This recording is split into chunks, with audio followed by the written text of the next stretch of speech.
The date, August 1672. The person, Johan de Witt.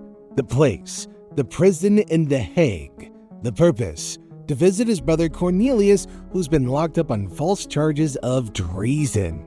The air is tense, the people outside are angry, the streets are buzzing with rumors. Johan knows that he's not exactly popular, but he's got no idea how bad things are about to get. Just moments after he steps inside, a furious mob breaks into the prison screaming for blood. There's no trial, there's no justice. They drag both brothers out into the street and beat them without mercy.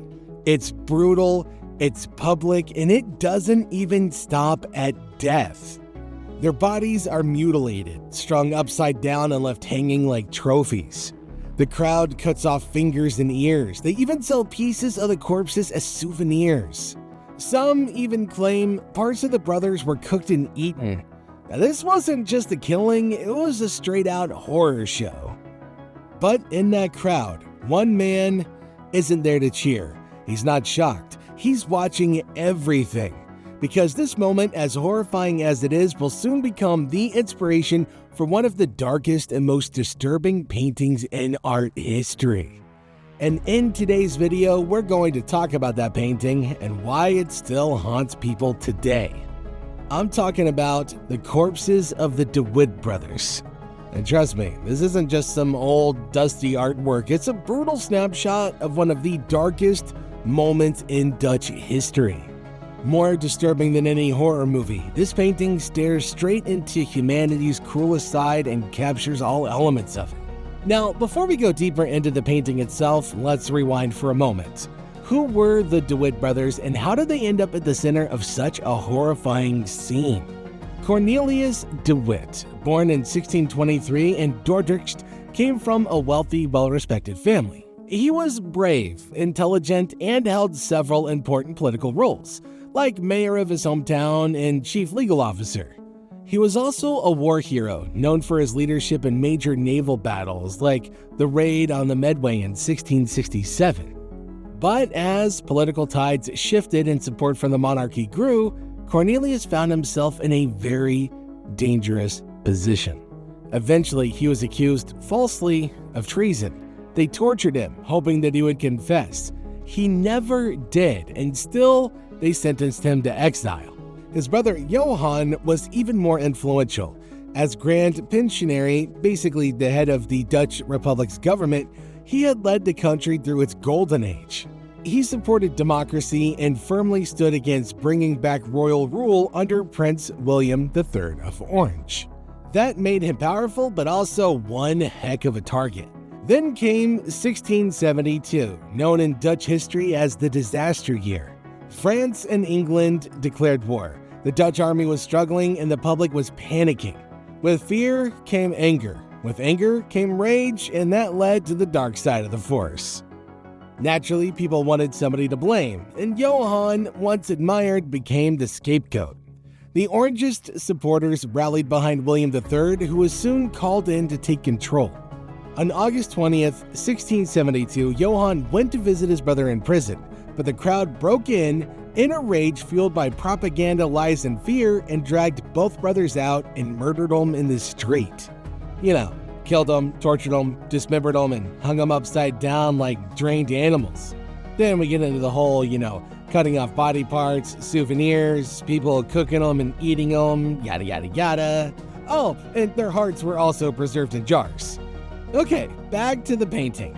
It shows the brothers' mutilated, lifeless bodies hanging upside down on a wooden structure. Now, the scene is quiet, but it's unbearable. No blood splatter, no action, just cold aftermath. But somehow that makes it even more haunting. What's even more chilling is that on the back of the canvas, there's a handwritten note, and it reads, "These are the corpses of Johan and Cornelius de Witt, painted from life by a famous artist as they hung from the gibbet at 11 p.m. Cornelius is the one without a wig. Johan has his own hair." Now that's right, this wasn't painted from memory or imagination, it was painted from life while their bodies were still hanging in the town square. It's a painting that doesn't just show death, It captures how far people will go when fear takes over. It's real, and it forces us to face a side of history and of our very humanity that most people would rather forget or not acknowledge. This painting it's chilling, to say the least. It's the kind of image that stays with you for a long time after you look away. From the way the light hits the bodies to the silence that echoes off the canvas. It honestly feels like it was painted right there on the spot. If cameras had existed in the 1600s, this would be the equivalent of a raw, unfiltered snapshot. You see this man at the front, holding a torch, his light cast directly onto the mutilated corpses of the brothers, exposing them to their most vulnerable, stripped-down state. They're hanging upside down, completely naked, from a wooden gibbet thrown together in a hurry. Behind them, there are dark trees and a heavy, almost storm-like sky. There's no drama, no action, just the quiet horror of what was done. And honestly, heartbreaking is the only word that fits here. These weren't just two random people, they were national heroes. They gave everything for their country. They served, they fought, they led. And yet, here they are, treated like animals, torn apart by a mob, fueled by fear and politics. Just look at Johan's face. It's the clearest one, and it's horrible. His nose is sliced off, his eyes gouged out, and his head looks like it was smashed in. You move down and it only gets worse. His stomach is ripped open, fingers and toes gone. And the most disturbing part? He was castrated. There's barely anything left, just the raw remains of where his body used to be whole. It's the kind of detail that once you see it, you can't unsee it. And that's what makes this painting so powerful and so painful.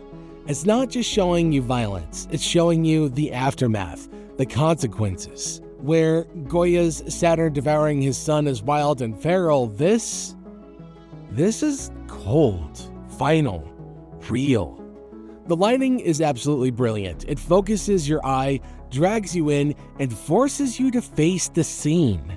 But the feeling it leaves behind is nothing short of grim. Now, about the artist, there's no signature, so we can't say with 100% certainty who did it. But most historians agree it was Johan de Witt. He knew the brothers. He lived through that moment, and let's be honest, who else could have captured something this brutal, this exact with such an eerie sense of stillness? This painting, it's not just an historical record. It's a mirror, one that shows what happens when reason collapses and humanity forgets itself even for a moment. And that's exactly why it might be the most macabre painting in art history. Even now, the horror of that night hasn't completely faded. It's still physically present. Believe it or not, the tongue and a finger from the brothers have been preserved and are still on display as historical artifacts. But these aren't props. These are real, horrifying pieces of the past.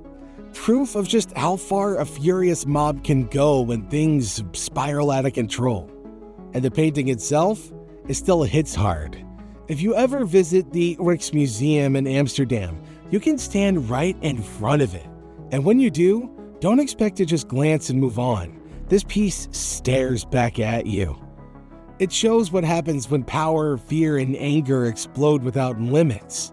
It's more than just art. It's a reminder of how easily things can go wrong and how fragile society becomes when reason disappears.